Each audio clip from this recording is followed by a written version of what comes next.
What's up guys, Dustin McDangles back here with another video, and welcome back to the NHL preview series for next season as we continue on today with the Pacific Division, and we will be finishing the division today with the Calgary Flames. It will be our team that we will take a look at today. We'll take a look at last season's record, how they finished up, stat lines, who left, who they brought in, and more. So stick around towards the end of the video as we finish up this division, and I will give you my main pick to win the division. So without further ado guys, let's go ahead, hop into this video, and check out the Calgary Flames. Having had one of their better years in recent history, the Calgary Flames last year for the 21-22 season had a record of 50, 21, and 11. The team had some pretty solid months throughout the year. They only had a down month where they were 500 once, and they were also below 500 one month as well. So in December they went 3-3-1, January they went 5-6-0, and then February, March, and April they were on fire, which was good enough to win the Pacific Division above their arch rival,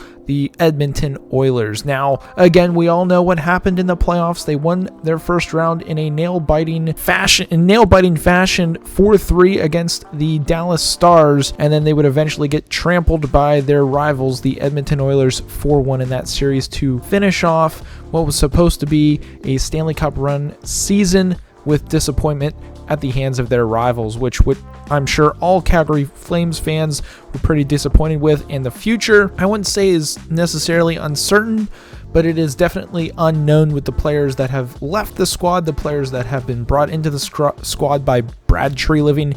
He has definitely made some moves that raised some eyebrows this offseason, and we'll have to wait and see how the team plays and meshes together with the new faces in and out of the squad.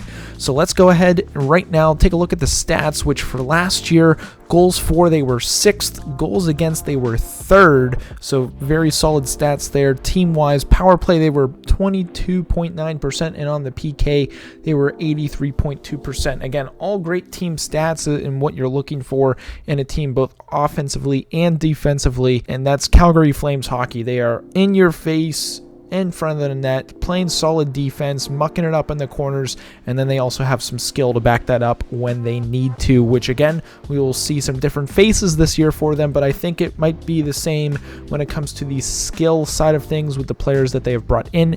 It might just look a little bit different, but let's go ahead and take a look at the players that have left and the players that they have brought in before we take a look at the mock lines and salary cap situation. When it comes to the faces that have left the Calgary Flames, there are a few big ones to note. Johnny Gaudreau ended up signing with the Columbus Blue Jackets, as well as Matthew Tkachuk. He has gone to the Florida Panthers. Sean Monahan was also dealt in a trade to the Montreal Canadiens, and Eric Gudbranson has also left the team. Those are the big names to note who have left the Calgary Flames, but those who have been brought in, Jonathan Huberdeau of the Florida Panthers, as well as Mackenzie Weegar. Both of them have been brought in. Kevin Rooney is the other face of note that they brought in to the squad, and it's going to definitely look interesting, as right now on the screen we're going to go ahead and pull up the mock lines for the Calgary Flames. Taking a look, I mean, they signed Nazem Kadri. That's another big face of note that they brought into the squad that I forgot to mention, but their top 6 players up front are very good. Huberdeau, Lindholm, and Toffoli. Will be interesting to see how that chemistry unfolds as things go throughout the season. We got Coleman, Kadri, and Majapani on that second line. Again, a very solid line there with Kadri now centering that, very good. We got Peltier, Backlund, and Dubé on the third, which is very solid. And then that fourth line actually is very good. Lucic, Rooney, and Lewis, a very solid grinded out fourth line where they can hit you through the boards. On the back end, it is actually one of the most solid back ends in the entire NHL. 3 pairings deep. Hanifin and Anderson, very solid top pair.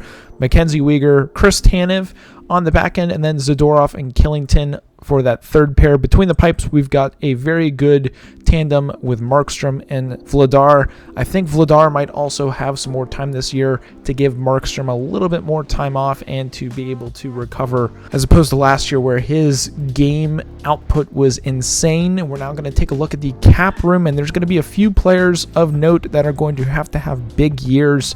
I expect Kadri, Huberdeau, and Coleman to have some pretty solid years. Lucic and Lewis are going to be on unrestricted contract years, so possibly some big years coming out of them. And on the back end, we've got Mackenzie Weegar and Husso Vilimaki, who will have expiring deals as well. Mackenzie Weegar, I'm sure they will end up re-signing, as well as try to restructure Milan Lucic, as I'm sure he wants to win another cup before his time in the NHL is done.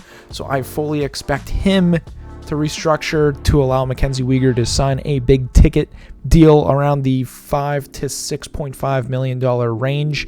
So that'll be interesting there. Again, Markstrom and Vladar on the back end. Vladar restricted free agent year coming up soon, so he's going to have a big year. The games he gets, he's going to have to perform well if he wants to stick around in Calgary. But overall, when it comes to the team itself, I fully expect them to make a push for another cup run.